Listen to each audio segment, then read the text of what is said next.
Pakiramdam ng babaeng ng loko. Ano ang perception mo bilang isang babae? Na nanloko siya sa lalaki, sa asawa niya. Sa asawa o sa Ang babae naman, ang gusto niya lang naman sa buhay is atensyon, pagmamahal, oras, and security. Yun lang naman ang importanteng dapat maramdaman ng isang partner or ng isang wife. Kung kulang, maaaring makakagawa siya ng mga bagay na hindi niya gusto, pero nahanap niya yung kaligayahan niya sa ibang bagay. So, it's just a matter of choice and decision. And, yun nga, sabi ko, pag nagmahal ka, hindi mo na alam kung tama o mali yung ginagawa mo. So, dapat may natututunan tayo sa lahat ng ginagawa natin.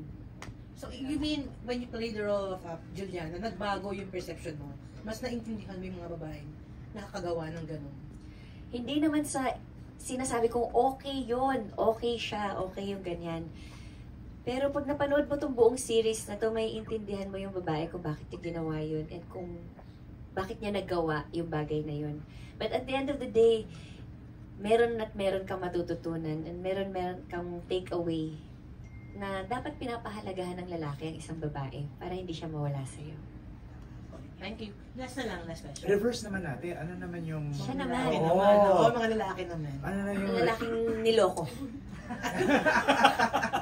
Kayo, anong pakiramdam kapag kayo naman yung niloko na partner niya? Wag sana mangyari sa akin. Yun lang. Pero coming from, add na lang siguro sa sinabi ni Kim. The lines and Juliana's character also, parang even before the show started, it was researched. A lot of people were interviewed.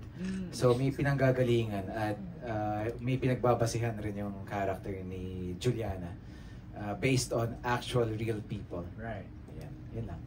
Inspired by true life stories, JM? Pakiramdaw daw ng naloloko. Masakit po yun.